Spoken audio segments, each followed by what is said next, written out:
low fuels won't make me sober. One flame to take the pain away. I caught you lighting matches in the back room. Haters look mad when they pass you. Let's talk about round when it's past two. Reach a glass to know you don't gotta fight alone.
Everyone's seen death in their dreams, but we still wake up and go to sleep. Everyone's seen death in their dreams, but we still wake up from our sleep.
What's going on, my Moonin community? How's everybody doing? Hope everybody's doing well.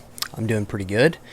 So yeah, I did a lot of testing, did a lot of packing people up, got packed up, but without further ado, we are essentially back to the Proctologist.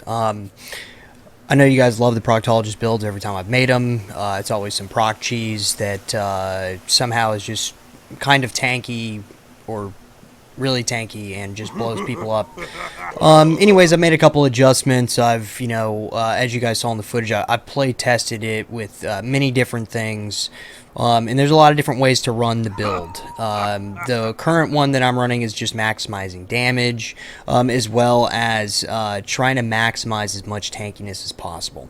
So without further dialogue, let's go ahead and jump in and look at sets. What I'm running here. Okay, so what I'm running is I've got medium blood spawn Helm and shoulders both have Hokage glyphs on them. Both are in pin as well. I know a lot of people aren't running a lot of in pin. I am, actually. Critical hits hurt very bad, especially with the nerf to Malakath. I don't feel like not having in pin is a very good decision, especially with all the stamina tunes running around in medium armor. Okay, let's move on to the heavy set. So I have Curse of Fire on the front bar. If you wanted to main this, you could. I prefer to main the Turug's Pact, mainly for the armor. But if you want to make this up at all times, that's completely understandable. It's going to make you hit significantly. I mean, I wouldn't say significantly, but it'll make you hit harder. I just like it. I like having Turug's up when I'm on my back bar as well.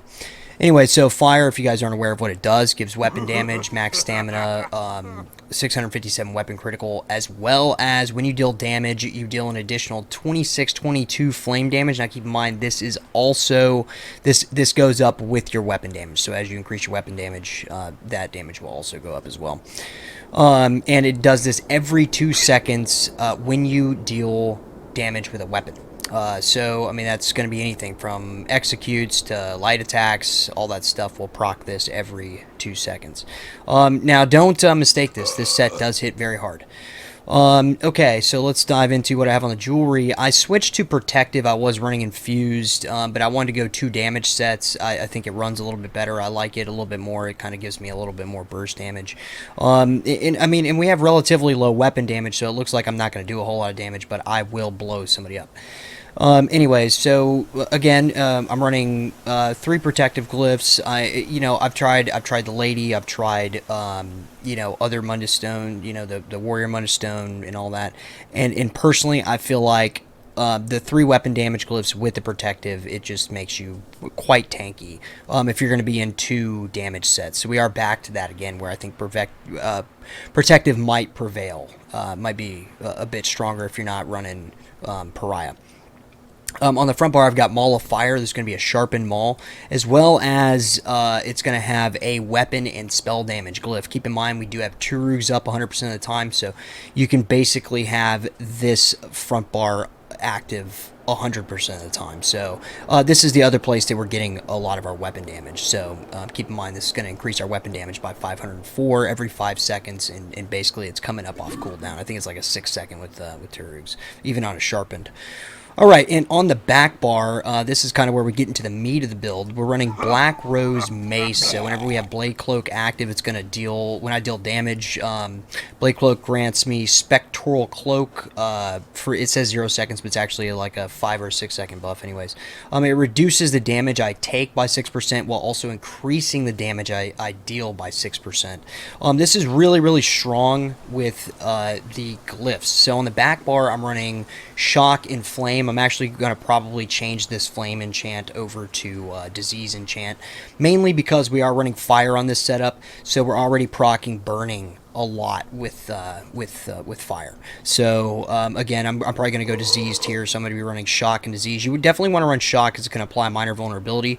If you want to use the Ice enchant to apply Minor Maim, that's also a pretty good strategy, especially in a 1v1.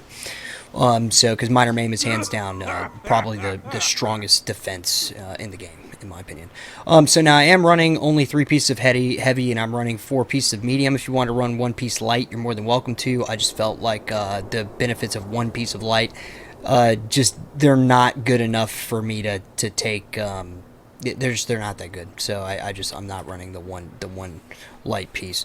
All right, let's go over skills here. I'm running Executioner, Venomous Claw, Noxious Breath, Forward Momentum, Camouflage Hunter. Look, if you're playing a stamina build, Camouflage Hunter should be in every single build. This is single-handedly one of the best just buffs that you can get, just bar buffs that just sits there, and I mean the buff is insane. So when you're hitting somebody from the flank, whether it's the side or the back, you're doing 5% increased damage. So if you have somebody running away, you hit him with a leap, that leap's going to do 5% more damage, as well as anybody you hit from the side when you leap into a group is going to take 5% more damage as well. So if you're not running Camo Hunter, you need to be running Camo Hunter. That ability is insanely good. I wish the Magicka version was even close to on par with that. Back bar, I'm running Resolving Vigor, Fragmented Shield, Volatile Armor, Quick Cloak, cauterize, and corrosive armor on the back bar. Okay, let's go ahead and buff up. We'll look at stats real quick. So, with the stats, it looks like we have relatively low weapon damage, of course, but keep in mind we're getting 5,400 weapon damage with the enchant on the front bar. So, keep in mind, I will always move stats around to get what I want. I always want a well-rounded build because I'm a 1vxer. I'm not a 1v1er, so I'm not focused primarily on damage. I'm focused on staying alive and dealing damage while also staying alive. Alright, so let's go ahead and look at CP here. I'm just going to go over the slotted in the green tree. So I run liquid efficiency. Basically, it's just, reduces the amount of money I spend on pots and poisons. Steed's Blessing increases our movement speed while out of combat by 20%. This is insanely good.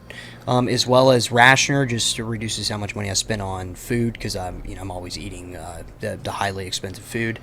And as well as Gifted Rider, which is going to increase our mount speed by 10%. So, really good. Now, this is where we're going to get into the meat. I'm going to go ahead and spend a little bit more time in the blue tree because a lot of these things are pretty effective. Now, I do use Cleansing Revival because I am a DK, so I don't have a Purify, so it's nice to be able to purify, pretty much anything that's on me when I drop below 25% health. It's just something I would suggest doing. Blessed, I'm running 20 into Blessed, of course, for that extra 2% per stage. As well as I've got 20 in Precision, 20 into Tireless Discipline, and 20 into Aldrich Insight. It's going to increase Magicka, Critical, and Max Stam. Now, down here in Staving Death, I have 10 here. I would suggest going 20 if you have the points. I've got 20 in Quick Recovery, obviously, to increase my healing. I've got 20 into Elemental Aegis. I feel like magical damage is really what screws me up the most, so I definitely have that 20% here. You can move these, this 10 out of here and put it over here instead, but if you can, I would suggest having 20 into Preparation, because I do believe, I haven't tested it, but I'm pretty sure it reduces the damage that you take from Blast Bones, Sword Pets, and all that good jazz. The Bear and all that. Now, for slotted on the blue on the bottom side, I'm running Duelist Rebuff, which is going to reduce the single target damage I take by 10%, and Enduring Resolve, also reducing dot damage by 10%. Now, I don't have anything in Unsaleable, mainly because we are running the single-handedly strongest mitigation buff in the game currently, which is Major Evasion. Major Evasion is hands down the strongest damage mitigation buff in the game. If you are not running it, I suggest running it. Alright, now let's go over here and let's take a look. All of these are kind of crucial. You can actually pull the points out of here. It's not necessarily needed. You could go ahead and just change this around here. I'll show you. So we pull these out, go over here, and make sure we get this up to 20 and that up to 20. So we can make sure those are good. And let's go ahead and back out of here, go back over here, and we'll just go ahead and put what points we have left in there. Alright, so anyway, so what we're doing here is Piercing. We're going, it's going to give us 700 offensive penetration, as well as Battle Mastery, which is going to increase our martial status effect application chance by 60%. This is extremely important because of Sustain on DK. You need this. As well as Mighty, which is going to increase our weapon and spell damage to martial attacks by 100. So over here we are running, you want 40 into Flawless Ritual, mainly because you want to make sure that you're applying Minor Vulnerability every time your Lightning Enchant is proccing. If you can get points in here, I would suggest doing it. It's just going to min-max damage on your Volatile Armor. And then we'll go over Mundus Stone and stuff like that here in a minute. And I'm running Master at Arms as well. If you don't know what that does, go ahead and take a look. 10% increased damage to direct attacks. The only reason why we have that instead of Thaumaturge is because that's going to increase the damage of our glyphs on the back bar here. So it's going to increase this damage. So you want to make sure we're maximizing that. Let's go ahead and buff up here. Alright, so you can see the stats here. Now let's go back. We got Red Tree to go over real quick. In the Red Tree, I'm running 50 points in a Juggernaut. That is slotted. Running 50 points in an Ironclad. That is slotted. 50 points in Unchained. That is also slotted. And 50 points into Slippery. That is also slotted. I'll let you go ahead and you can pretty much figure this out. If you want to pause the video, you can see exactly where I have my points set up here. It's really... There's no particular way to set these up. It's going to really be up to, how you choose. I would just make sure that if you're playing Stamina, that you're definitely getting your reductions in both Break Free, Dodge Roll, and Sprint. if at all possible. All right, so in the last thing we're going to go over is we're going to go over food real quick. I'm running Bewitched Sugar Skulls. It's just to increase my max health and max magicka. Of course, I always run a significantly low amount of stamina, just recovery in general. Normally, I would have more health recovery, patches before this than I do stamina or magicka recovery. Of course, I do run forward momentum, so we are increasing that stamina recovery, as you can see here. Stamina recovery is at 842. I don't really feel like I need much more than that, but then again, I run minor heroes and pots, so I've always got an ultimate that I'm utilizing quite often. As for the boon, I'm running the Lover. I felt like having more pin was definitely a better option, considering the build is built around procs. So our primary focus is making sure that we're procking constantly, and as well as those procs are maximizing damage. So on both the back bar, on our back bar, we still have quite a bit of spell and physical penetration, as you can see, because we are running maces, but they are infused on the back bar. The reason why we're running infused is because of Blade Cloak, so you're wanting this to every 2 seconds, you're wanting those back bar enchants to proc. Now, the reason why this is called the Proctologist is because I'm going to tell you the broken part about this build. So I guarantee you this is not performing as intended. The problem that we had in Murkmire was that when you would run Blade Cloak, it would proc both enchants. Now, of course, they nerfed that patches ago, or fixed it because it wasn't supposed to be working that way. For some reason, it is now again proccing both enchants on the Blade Cloak ticks. Okay, so every 2 seconds, you're proccing both enchants on the back bar. That's why if you ever watch somebody when I'm fighting them, as you saw in the footage before, you'll just see somebody just randomly blow up to just all their health's gone. That's because they got hit by a quadra proc from Blade Cloak. Don't ask me why it's hitting 4 times. I don't know. I definitely don't think it's supposed to be, but it is. So Blade Cloak is hitting twice, and so is the procs. Now, I have tested this on a dummy, and it doesn't always work, which is weird. Works pretty much all the time in PvP, but for some reason, it doesn't work all the time on a dummy. It will happen on a dummy, but not all the time. So, again, though, you want to make sure that you're proccing those status effects, because the status effects are really what kind of set this build out there and make it kind of ridiculous. Also, keep in mind, too, the way you want to play this build is you want to make sure to get somebody in choke points. You also want to make sure you're fighting in towers or in close combat areas. And the main reason for that is because with Blade Cloak on, Blade Cloak is a significant source of damage. So you're wanting to make sure that you're on top of people whenever you're fighting them. Otherwise, you're defeating the purpose of the build. So the build's not really made to kite. It's kind of made to stand in a hallway and fight people. Of course, you can run around a wall and come back in and do what you do.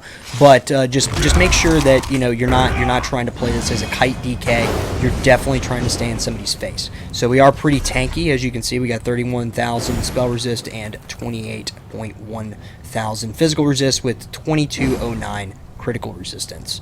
So again, the 10,000 pin on the back bar, and then 6,744 spell and physical pin on the back bar, and then on the front bar we have the 10,000, and that is before Noxious Breath. Of course, Noxious Breath, keep in mind, Noxious Breath is now applying Major Breach, which is reducing physical and spell resistance by 5948. So you want to make sure that you're applying this, and then your basically your Blade Cloak's going to just hit like a truck.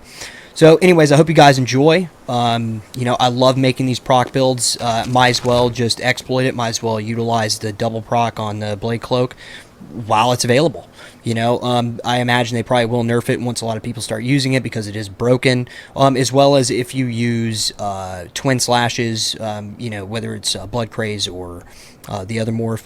When you use that ability, if you're running 2 enchants on the back bar, it will proc both enchants on the initial hit, so it actually makes your Blood Craze or Rending Slashes hit extremely hard, because you're getting the double damage, because it hits basically like 2 light attacks from Twin Slashes, which then it's also double procking both enchants at the same time as well. So you're essentially getting 4 hits on somebody when you use Blood Craze. So if you wanted to utilize that with Master's Dual Wield, you definitely could. Master's Dual Wield still hit pretty hard. I'm going to try and work on a way to do double Dual Wield. I don't know when that's going to happen. It'll probably be in the future. So just stay tuned for that. And when that comes, I hope you guys enjoy that as well. Anyways, thanks for watching, and I will see you guys on the next video. Don't forget, enjoy the Proctologist. And also, I want to remind everybody too, we are no longer partnered with YouTube. I'm fighting that. I'm working on getting my partnership back. Anyways, just all the political mumbo jumbo that happened a while back, they pulled my partnership, reapplied. I'm still waiting on that application. If you would like to support the channel, please make sure to, at the banner on the top of the channel, there's a PayPal little button there. You can click on that. You can go there and donate how much you want if you want to help support the channel. As well as the other option you have too is in the description of every video. I have my sponsors website and their information. You can buy these wonderful flags like this. Not this one obviously, because this is a cloth one, but these wooden ones. I have one sitting over there. I've been meaning to set it up, but they look great on porches and things like that, and you can definitely run that flag as well. Looks great. They're great prices, and you'll also go to supporting small business. They're out in New York, so Buffalo Reclaimed. Check them out if you haven't. Give them a whiz. Use my promo code JD Moonen, and yeah, you'll get a nice 10% discount or 20% discount, and 10% of the proceeds go to me. Anyways, thanks again for watching, and I will see you guys out there on the battlefield. Take it easy.